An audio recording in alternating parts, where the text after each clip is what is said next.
नमस्कार दोस्तों, welcome to Byju's government exam prep. दोस्तों, आज हम लोग डेली करंट अफेयर में चर्चा करने वाले हैं 12 नवंबर 2020 के विभिन्न समाचार पत्रों में से, जो कि आपके आगामी परीक्षाएं, चाहे वो एसएससी की हों, graduate level, CHSL, Bihar SI, UPSI, Rajasthan police, all competitive exam के लिए यह लाभदायक सिद्ध होगी। तो आइए एक एक करके चर्चा करते हैं। जैसा कि हम लोग रोज बात करते हैं राष्ट्रीय मामलों की, उसमें आज पहली खबर है, the union government has now renamed the Ministry of Shipping ministry of ports, shipping and waterways. तो ये जो है आप देख रहे हैं कि अभी कुछ दिन पहले मैंने खबर में भी बताया था, गुजरात से संबंधित खबर थी। प्रधानमंत्री मोदी जी ने अनावरण किया था, तो उसी में उन्होंने यह घोषणा कर दी थी, केंद्र सरकार ने जहाज रानी मंत्रालय का नाम बदलकर बंदरगाह जहाज रानी जल मार्ग मंत्रालय कर दिया है। और यह हाल ही में पीएम मोदी ने मंत्रालय का नाम बदलने की घोषणा की थी। तो इस तरह से कैबिनेट सचिवालय द्वारा जारी अधिसूचना के मुताबिक मंत्रालय के तहत समुद्री नौवहन, यानी इसमें जो बात की जाती है, under the ministry maritime shipping, teaching and training for maritime trade, administration of light houses and light ships, ports, shipping and shipping will work। यानी समुद्री व्यापार के लिए शिक्षण व प्रशिक्षण, लाइट हाउस व लाइट शिप, बंदरगाह, जहाज रानी व नौवहन का प्रशासन काम करेगा। इसमें राष्ट्रीय जल मार्गों के जरिए यात्रियों व माल की आवाजाही भी शामिल है। ये पॉइंट भी ध्यान रखिएगा, महत्वपूर्ण है। इसके अलावा विभिन्न स्वायत्त निकाय जैसे मुंबई, कोलकाता, अन्य बंदरगाह ट्रस्ट। तो आप देखिए, उस दिन मैंने बताया भी था पोर्ट, जैसे यहाँ पर ये आप कांदला पोर्ट है, मुंबई पोर्ट है, नावा सेवा पोर्ट है, मरमुगांव पोर्ट है, गोवा शिपयार्ड है, गोवा पोर्ट है मरमुगांव, ध्यान रखेंगे। कोचीन पत्तन है, मंगलुरु पत्तन है, इधर तूतीकोरिन बताया था। तो इन सब की देखरेख अब इस मंत्रालय के अधीन होगा। यानी हिंदी में इसे हम लोग क्या कहेंगे, बंदरगाह जहाज रानी और जल मार्ग मंत्रालय कहा जाएगा। दोस्तों, नरेंद्र मोदी जी ने बताया था, 8 नवंबर की खबर थी, जिसमें सूरत के हजीरा और भावनगर के घोघा के बीच रो पैक्स फेरी सर्विस शुरू करने के प्रोग्राम में उन्होंने यह घोषणा कर दी थी। तो ध्यान रखेंगे, शिपिंग मिनिस्ट्री के जिम्मे पोर्ट्स और वाटरवेज भी होते हैं। भारत में भी शिपिंग मिनिस्ट्री पोर्ट्स और वाटरवेज से जुड़ा काफ़ी काम संभालती है। तो ये बहुत ही सीधे सीधे प्रश्न आपके एग्जाम में आ जाएगा कि अभी हाल ही में जहाज रानी मंत्रालय का नाम बदल कर क्या रखा गया। तो सीधे आपको एक प्रश्न यहां मिल गया। अब बात करते हैं दूसरी महत्वपूर्ण, after amendment from Jharkhand legislative.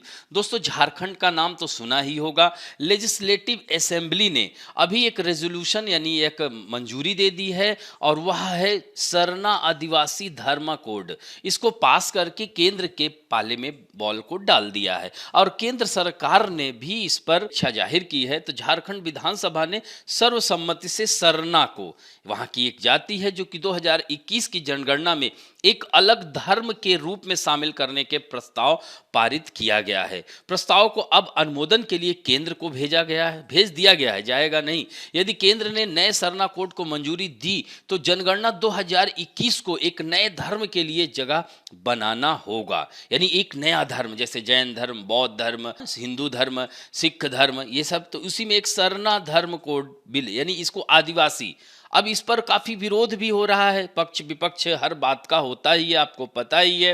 हालांकि छत्तीसगढ़ की जातियां जो सरना धर्म से संबंधित हैं, वो इसको मानने के लिए तैयार नहीं है। कुछ लोगों ने कहा इसमें आदिवासी क्यों शब्द जोड़ा गया। इन्हीं सब पे उहापोह की स्थिति में अंत में झारखंड विधानसभा ने यह बिल पारित किया। सरना ऐसे प्रकृति पूजक हैं जो खुद को हिंदू नहीं मानते हैं और दशकों से एक अलग धार्मिक पहचान की लड़ाई लड़ रहे हैं। तो ऐसे में ये काफ़ी महत्वपूर्ण, क्योंकि सरकार ने वादा किया था कि हम सरकार में आते ही इस पर हम जरूर बिल लाएंगे और इसको पारित करके केंद्र के पास भेजेंगे, और ऐसा किया हेमंत सोरेन सरकार ने। और इसी में पॉइंट्स हैं, थोड़ा सा जान लीजिए झारखंड के बारे में। तो झारखंड दोस्तों 15 नवंबर वर्ष 2000 को भारत का, यानी जैसे पहले 25 राज्य हुआ करते थे, तो 26वां राज्य कौन सा बना? छत्तीसगढ़। 27वां राज्य उत्तराखंड और 28वां राज्य झारखंड बना था 15 नवंबर को। यानी अभी 15 नवंबर आने वाली है, इसका जो है राज्य दिवस मनाया जाएगा। दोस्तों इसकी कैपिटल क्या है? रांची है। और रांची के बारे में आप लोगों को पता होगा, सेंट्रल लॉक रिसर्च इंस्टीट्यूट भी यहीं पर है, ध्यान रखिएगा दोस्तों। और ट्रॉपिक ऑफ कैंसर यानी कर्क रेखा 23.5 नॉर्थ, जिसे ट्रॉपिक ऑफ कैंसर कहते हैं, जैसे ही आप रांची पहुंचेंगे लिखा रहेगा कर्क रेखा में आपका स्वागत है। तो कर्क रेखा इसी पर स्थित है, ट्रॉपिक ऑफ कैंसर। अब यहीं पे प्रश्न आ जाता है कि आपसे कि कर्क रेखा किन किन राज्यों से होकर गुजरती है, तो क्रम से याद रखेंगे, गुजरात है, राजस्थान है, मध्य प्रदेश है, छत्तीसगढ़ है, झारखंड है, पश्चिम बंगाल है, त्रिपुरा है, मिजोरम है। तो इस तरह से 8 राज्यों से होकर कर्क रेखा गुजरती है। दोस्तों यहाँ की गवर्नर द्रौपदी मुर्मू हैं, मुख्यमंत्री हेमंत सोरेन हैं। और ये देख रहे हैं वेस्ट बंगाल को स्पर्श करता है, ऊपर यह बिहार को स्पर्श करता है, इधर आप देख रहे हैं उत्तर प्रदेश को भी स्पर्श करता है और छत्तीसगढ़ को भी यह स्पर्श करता है तथा उड़ीसा को स्पर्श। तो इस तरह से चारों ओर से यह घिरा हुआ है, यह राज्य कह सकते हैं। तो यह महत्वपूर्ण हो जाता है दोस्तों। इसे यहाँ पर छोटा नागपुर का पठार है, इसे स्टोर हाउस ऑफ मिनरल कहा जाता है, खनिजों का घर कहा जाता है, इसे भारत का रूर कहा जाता है।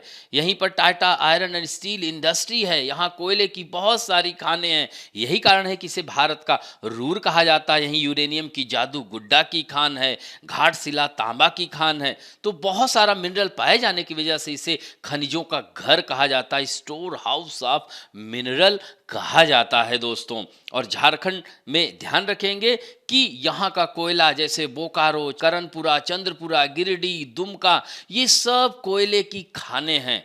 झरिया सुना होगा, यहाँ से भी कोयला का उत्पादन किया जा रहा है। भंडारण में, यानी उत्पादन में भले पिछड़ गया हो, लेकिन भंडारण में आज भी सबसे अधिक कोयला झारखंड में है, छोटा नागपुर पठार क्षेत्र में है। आगे चले, तीसरी महत्वपूर्ण खबर है 75 crore daily collection via FASTag, NHAI का कहना है। हाँ, national Highway Authority of India यानी भारतीय राष्ट्रीय राजमार्ग प्राधिकरण के अनुसार महामारी और तालाबंदी के बावजूद भी सरकार के राजमार्ग electronic toll collection tag FASTag जारी किया, जिसमें 2 करोड़ स्तर पहुंच गया लोगों के पास ये जो है फास्टैग, और 75 करोड़ रुपए डेली एकत्रित हो रहा है। तो दोस्तों ये फास्टैग है क्या? यहाँ पर देखिए चित्र दिख रहा है, गाड़ी जैसे ही टोल टैक्स पे पहुंचती है, अपने आप जो लोगों ने फास्टैग लिया है उनकी गाड़ी सीधा निकल जाती है। तो electronic toll collection system has been started in India by the National Highway Authority of India to solve the problem caused by toll collection system at toll plaza. The electronic toll collection system or FASTag system was first time introduced in India in 2014. यानी 2014 में यह सबसे पहले शुरुआत की गई थी। FASTag एक ऐसा डिवाइस है या ऐसा उपकरण है जो कि कह सकते हैं कि वाहन के सामने वाले कांच पर लगाया जाता है और इसमें रेडियो फ्रीक्वेंसी आइडेंटिफिकेशन, जिसे क्या कहते हैं, RFID, यानी it has radio frequency identification लगा होता है, जिससे जानकारी मिल जाती है और सीधा गाड़ियां निकल जाती हैं। इससे जाम की समस्या भी, टोल पर देखते हैं घंटों जाम लग जाता है। जैसे ही आपकी गाड़ी टोल प्लाजा के पास आ जाती है तो टोल प्लाजा पर लगे सेंसर आपके वाहन के विंड स्क्रीन में लगे फास्टैग के संपर्क में ही आपके फास्टैग अकाउंट से उस टोल प्लाजा पर लगने वाला शुल्क काट लेता है और आप बिना रुके वहां प्लाजा टैक्स का भुगतान कर देते हैं। तो इस तरह से यह बहुत ही महत्वपूर्ण है, ध्यान रखेंगे। आशा करता हूं कि आपको फास्टैग समझ में आ गया होगा, आप यूज भी कर रहे होंगे। अब हम बात करते हैं अंतरराष्ट्रीय मामलों में। Team from Orissa selected for NASA human exploration rover challenge 2021। दोस्तों ये बहुत ही महत्वपूर्ण खबर है, भारत के लिए गौरव की बात है। पहली बार नासा मानव अन्वेषण रोवर चैलेंज के लिए भारत की एक स्कूल टीम का चयन किया गया है। यानी for the first time a school team from India has been selected for the NASA human exploration rover challenge. Navonmesh Prasar foundation के संस्थापक अनिल प्रधान ने बताया उनकी टीम ने कि एक रोवर बनाएगी जो मंगल की सतह पर आगे बढ़ सकता है। यकीनन ये अपने आप में गर्व की बात है और भारत की स्कूल टीम का इसके लिए चयन किया गया है। The innovation broadcast student astronomy team, जिसे NAPSAT कहेंगे, consist of 10 school student who have been selected to participate in the NASA Human Exploration Rover Challenge 221. The Rover Challenge is scheduled for अप्रैल के लिए निर्धारित है और NAPSAT भुवनेश्वर स्थित नवोन्मेष Prasar foundation की एक पहल है और अमेरिका की अंतरिक्ष एजेंसी नासा अपने वार्षिक मानव अन्वेषण रोवर चैलेंज के तहत हाई स्कूल और कॉलेज के छात्रों को चांद और मंगल ग्रहों पर भविष्य के अभियान के लिए रोविंग यान निर्मित करने और उनका परीक्षण करने के लिए आमंत्रित करती है, जिसमें इस बार उड़ीसा के छात्रों को चुना है। तो ध्यान रखेंगे दोस्तों, यह महत्वपूर्ण खबर है। नासा के बारे में भी जान लीजिए। नासा का चिन्ह है for the benefit of all, सबकी भलाई के लिए इसका नारा है, ये भी ध्यान रखिएगा। National aeronautics and space administration, पहले भी इसके बारे में कई बार चर्चा कर चुका हूं। इसका हेडक्वार्टर है वाशिंगटन DC और दोस्तों यहाँ DC क्या है, डिस्ट्रिक्ट ऑफ कोलंबिया है, which is situated on the bank of Potomac river, जो कि पोटोमैक नदी के किनारे बसा है। यूनाइटेड स्टेट की यह कैपिटल भी है और फाउंडर इसके ड्वेट D आइजनहावर थे और 1 अक्टूबर 1958 को यूनाइटेड स्टेट यानी स्थापित किया गया था संयुक्त राज्य अमेरिका में। ध्यान रखेंगे दोस्तों। अब बढ़ते हैं Tanzania Magufuli retains PM for second term. तो दोस्तों तंजानिया यह क्या है, अफ्रीका महाद्वीप में स्थित एक देश है। इस देश से हमारे सांस्कृतिक, राजनीतिक सभी प्रकार के संबंध बहुत ही सुदृढ़ हैं। और दोस्तों मैं आपको बता दूं कि हमारे देश के राष्ट्रपति APJ कलाम, जिन्हें मिसाइल मैन ऑफ इंडिया कहा जाता है, तो वह जो है अपनी पहली यात्रा ही तंजानिया की किए थे और तंजानिया से हमारे सांस्कृतिक संबंध भी हैं। इंडियन ओशियन के तट पर बसा यह अफ्रीका महाद्वीप का बहुत ही सुंदर देश है। यहाँ जंजीबार, दारुसलेम यहाँ का सबसे बड़ा शहर है। तो दोस्तों तंजानिया की संसद ने प्रधानमंत्री के रूप में कासिम माजलीवा की नियुक्ति को मंजूरी दे दी है। 350 सांसदों ने राष्ट्रपति जैन मैगफुली द्वारा सदन को प्रस्तुत की गई नियुक्ति को मंजूरी देने के लिए मतदान किया। श्री माजलीवा ने अपने भाषण में पिछले 5 वर्षों के दौरान राष्ट्रपति पर भरोसा करने और उन्हें एक और मौका देने के लिए धन्यवाद, यह उनका पिक्चर है। यहाँ सीधे सीधे माजलीवा नाम याद रखिएगा और मैगफुली का नाम याद रखिएगा।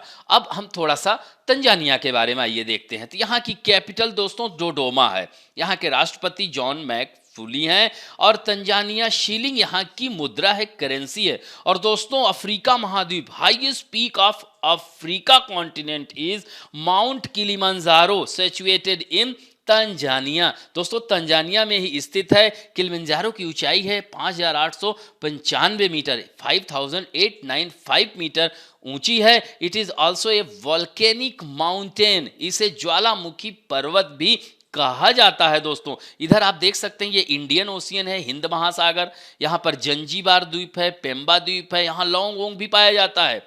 जैसे अपने केरल क्षेत्र में तो आपस में कहा जाता है कि ये जुड़े हुए थे, जब पैंजिया का विखंडन हुआ तो अलग हो गए। तो यह तंजानिया, ऊपर आप देख सकते हैं कीनिया है, इसकी राजधानी नैरोबी है। यहाँ एक मसाई जनजाति पाई जाती है, इनके घरों को क्राल कहा जाता है दोस्तों। और यहाँ पर ऊपर देखिए युगांडा भी देश है, युगांडा की राजधानी कंपाला है, यह ध्यान रखिएगा। और दोस्तों यहीं पर एक विक्टोरिया झील है, अफ्रीका महाद्वीप की सबसे बड़ी lake, largest lake in Africa continent is lake Victoria. ये देख रहे हैं ना, तंजानिया को भी टच कर UKT याद रखिएगा, Uganda, Kenya and Tanzania. Uganda को भी स्पर्श कर रही है, कीनिया को भी और तंजानिया को भी। और दोस्तों नील नदी यहीं से होते हुए जाती है। इसी में बगल में एक देखिए रवांडा देश भी है, इसकी कैपिटल किगाली है। दोस्तों सबसे अधिक महिला सांसदों का प्रतिशत अगर कहीं है तो वो रवांडा में है। और यहीं पर एक देखिए छोटा सा देश है बुरुंडी, इसकी कैपिटल है बुजुम्बुरा। दोस्तों यहाँ पर औसत आयु, यहाँ साक्षरता दर, बहुत ही पिछड़ा देश है। और यहीं से देखिए ये रिफ्ट भी जा रही है और ये जाम्बिया देश भी देखिए स्पर्श कर रहा है, जिसकी कैपिटल है लुसाका। यह मोजाम्बिक है, है जिसकी कैपिटल है मापुतो। तो आशा करता हूं कि तंजानिया के बारे में काफी कुछ जान गए होंगे। अब हम लोग आगे बढ़ते हैं। नेक्स्ट है आज विभिन्न राष्ट्रीय और अंतर्राष्ट्रीय व्यक्तित्व में पहला व्यक्तित्व है, आप देख सकते हैं यहां पर चित्र दिख रहा है। यह कौन है? यह है William Subbaiah, appointed as the new president of Chola. तो यह मुरुगप्पा समूह की एक company Chola Mandalam investment and finance company limited, जिसे चोला कहते हैं, ने एम मुरुगप्पन के स्थान पर विलियम सुब्बैया को अध्यक्ष बनाया है। Mister Subbaiah was the managing director of the company from August 1910 to August 18 to 2017. He is the MD to Tube investment of India limited since August 2018। तो ये सब यह पदों पर रहे हुए हैं। ध्यान रखिएगा कि वर्तमान में प्रेसिडेंट ऑफ चोला कौन है? विलियम सुब्बैया। सीधे वन लाइनर प्रश्न आ जाएगा, ये पॉइंट है, इसे भी ध्यान रखेंगे। नेक्स्ट है, यह अंतर्राष्ट्रीय व्यक्तित्व है, इंडियन अमेरिकन यानी भारतवंशी named chief of staff to acting US defence. दोस्तों अमेरिका में देख रहे हैं परिवर्तन हो चुका है। डोनाल्ड ट्रंप का अब सत्ता खत्म हो चुकी है। अब जोसेफ बिडेन साहब आ गए हैं, अमेरिका के 46वें राष्ट्रपति, 46 president of United state of America Joseph Biden. और हमारे भारतवंशीय कमला हैरिस का नाम तो सुना ही होगा, वह वाइस प्रेसिडेंट यानी अमेरिका के सर्वोच्च पद पर आने वाली पहली कह सकते हैं भारतीय मूल की महिला होंगी। तो दोस्तों भारतीय अमेरिकी जो भारतवंशी हैं इनका नाम है कश पटेल, ध्यान रखिएगा। कश का मतलब पूरा नाम इनका है कश्यप प्रमोद पटेल। तो अमेरिका के कार्यवाहक रक्षा मंत्री क्रिस मिलर का चीफ ऑफ स्टाफ इन्हें नियुक्त किया गया है। राष्ट्रपति ट्रंप द्वारा मार्क एस्पर को रक्षा मंत्री के पद से हटाने और राष्ट्रीय आतंकवाद रोधी केंद्र के निदेशक क्रिस मिलर को कार्यवाहक रक्षा मंत्री बनाने के एक दिन बाद पेंटागन ने यह नियुक्ति की है। और दोस्तों कश का पूरा नाम बता ही दिया, कश्यप प्रमोद पटेल है। वह इससे पहले हाउस परमानेंट सेलेक्ट कमेटी में भी काम कर चुके हैं। 39 ईयर ओल्ड, जून 2019 में राष्ट्रीय सुरक्षा परिषद के आतंकवाद रोधी निदेशालय में वरिष्ठ निदेशक के रूप में इन्हें नियुक्त किया गया था। इनका जन्म न्यूयॉर्क में हुआ था। अमेरिका का न्यूयॉर्क शहर आप तो सुना ही होगा, तालिकाओं का शहर है दोस्तों, जो कि हडसन नदी के किनारे बसा है। New York is situated on the bank of Hudson river, लेकिन उनकी जड़ें गुजरात से जुड़ी हुई हैं। हालांकि पटेल के पिताजी युगांडा से हैं, अफ्रीका महाद्वीप में, आपको बताया ही, अभी तंजानिया युगांडा का नाम लिया था ना, तंजानिया की उनकी मां है, लेकिन यह भारतवंशी कहलाएंगे। आगे बढ़े दोस्तों, अब बैंकिंग और वित्त संबंधी समाचार में हम बात करेंगे। 10 areas will get subsidy in 2 lakh crore PLI scheme. दोस्तों यह जो है प्रोडक्शन बेस्ड इंसेंटिव, जिसे क्या कहेंगे, उत्पादन आधारित प्रोत्साहन योजना लागू करने की मंजूरी केंद्रीय कैबिनेट ने दे दी है। और वह किस लिए दी है? घरेलू मैन्युफैक्चरिंग को बढ़ावा देने के लिए, यानी कह सकते हैं इसको प्रमोट करने के लिए, डोमेस्टिक मैन्युफैक्चरिंग। इससे क्या होगा? हम आत्मनिर्भर बनेंगे। आत्मनिर्भर हमारे देश के प्रधानमंत्री का सपना है कि हम आत्मनिर्भर भारत बने। तो इसीलिए 10 क्षेत्रों में PLI यानी प्रोडक्शन बेस्ड इंसेंटिव योजना लागू करने की मंजूरी दी है। और इससे कह सकते हैं 2 लाख करोड़ रुपए का आवंटन किया जाएगा। इसमें वाहन एवं उपकरण क्षेत्र को सर्वाधिक 57,000 करोड़ रुपए की अधिकतम प्रोत्साहन राशि दी जा रही है। इसके अलावा advance chemistry, cell battery, pharma एवं दवाएं, दूरसंचार, नेटवर्किंग उत्पाद, खाद्य उत्पाद, टेक्सटाइल उत्पाद, speciality steel, white goods, electronics, technology उत्पाद क्षेत्रों को भी इसका फायदा होगा। और भी कई योजनाओं में पहले से ही, तो केंद्रीय मंत्री प्रकाश जावड़ेकर का नाम सुना होगा दोस्तों। उन्होंने कहा कि GDP में मैन्युफैक्चरिंग की हिस्सेदारी 16% है और हमें अभी तक निर्यात बढ़ाने के उपायों में ज़्यादा कामयाबी नहीं मिली है। ऐसे में उत्पादन बढ़ाने के लिए सरकार ने 2 लाख करोड़ रुपए का उत्पादन आधारित प्रोत्साहन देने का फैसला किया है, और जो कि आत्मनिर्भर भारत के लिए यह अहम होगा। जावड़ेकर ने यह भी कहा कि फार्मा, मेडिकल उपकरण, मोबाइल फोन, इलेक्ट्रॉनिक मैन्युफैक्चरिंग जैसे कुछ क्षेत्रों में यह योजना पहले से ही लागू कर दी गई है। अब सरकार की योजना इसे अन्य क्षेत्रों में भी लागू करने की है। और योजना के तहत आवेदन करने की आखिरी तारीख को बढ़ाकर अब 30 नवंबर, इसलिए मैंने देखिए इसको हाईलाइट कर दिया है, ध्यान रखेंगे दोस्तों।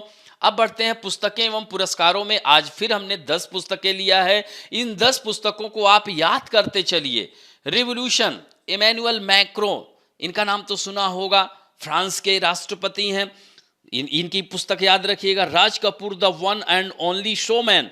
रितु नंदा, राज कपूर का नाम तो फिल्म इतिहास में स्वर्ण अक्षरों में लिखा गया है। इनकी फिल्में रूस विदेशों में सबसे ज़्यादा इनकी फिल्में चलती हैं। राज कपूर का नाम, मेरा नाम जोकर सुना होगा, इन्होंने बहुत सारी सुपर हिट फिल्में दी थी।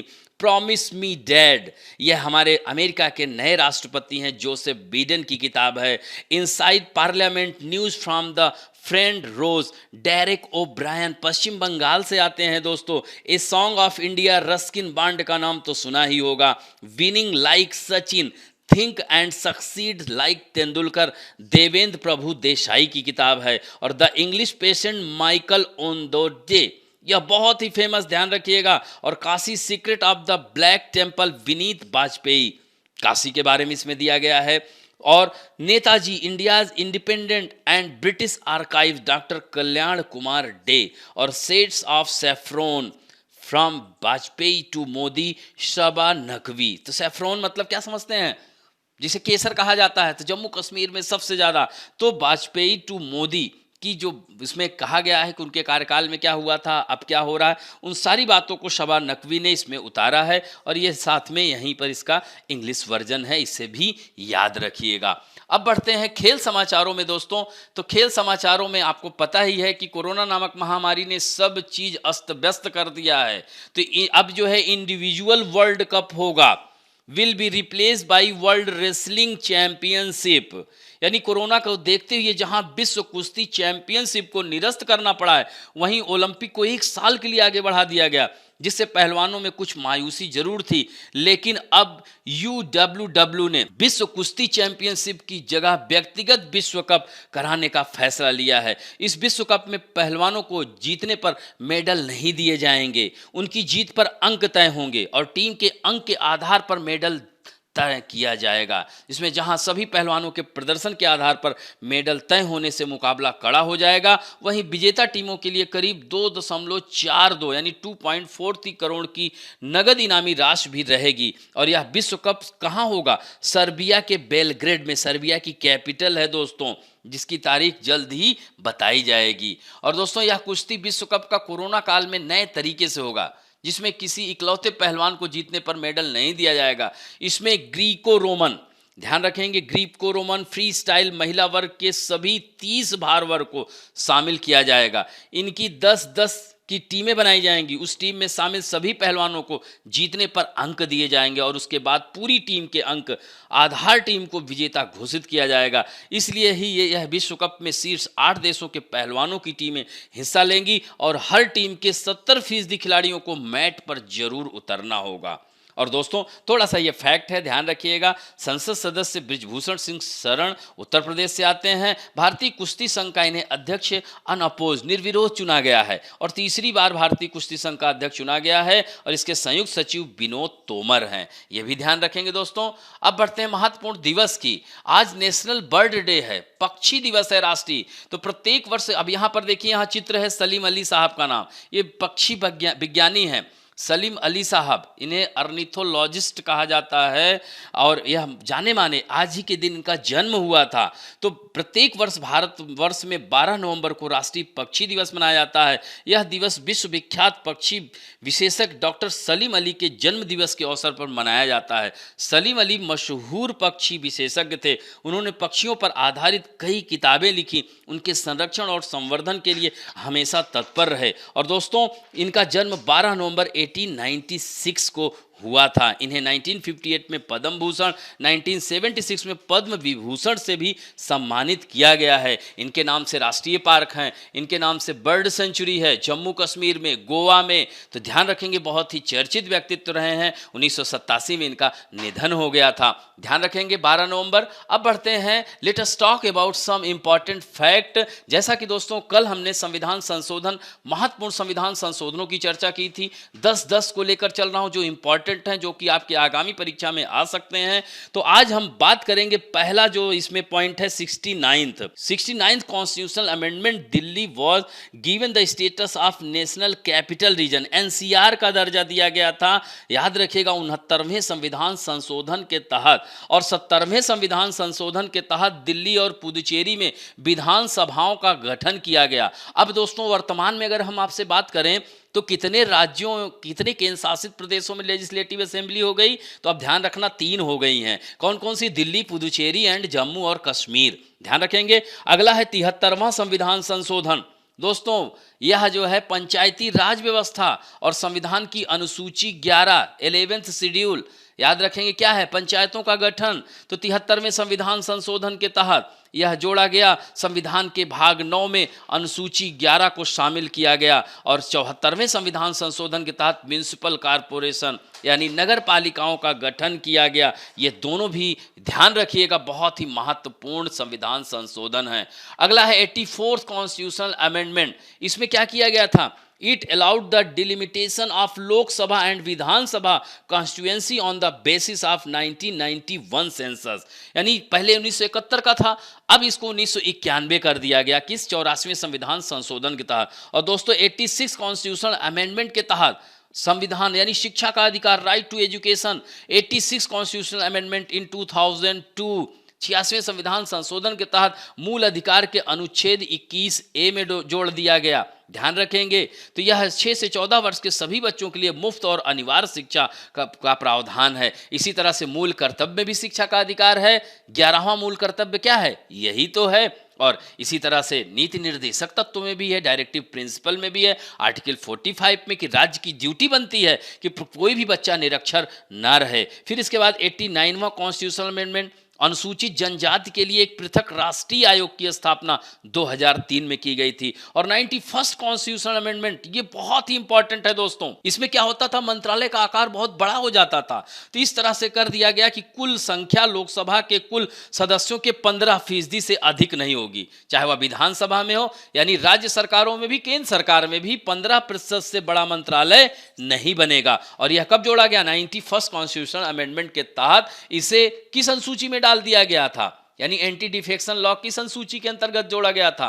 ध्यान रखेंगे 10वीं अनुसूची में आया राम गया राम, दल बदल विरोध, उसी में इस पॉइंट को और ऐड कर दिया गया। और 92nd कॉन्स्टिट्यूशनल अमेंडमेंट, दोस्तों कल हमने चर्चा की थी, याद रखना। तो यह जो भारत की संवैधानिक भाषाओं में थी 21, 71, 92। तो 21 में सिंधी जुड़ी थी, 71 में 71 में क्या जुड़ी थी? कोंकणी, मणिपुरी, नेपाली। और 92nd में डोगरी, मैथिली और संथाली, बोडो। तो डी डोगरी यानी डोगरी कहाँ बोली जाती है? मैथिली कहाँ बोली जाती है? बोडो कहाँ बोली जाती है? संथाली। तो संथाली झारखंड हो गया, मैथिली बिहार मिथिलांचल कहलाता है और बोडो असम में है, डोगरी हिमाचल प्रदेश।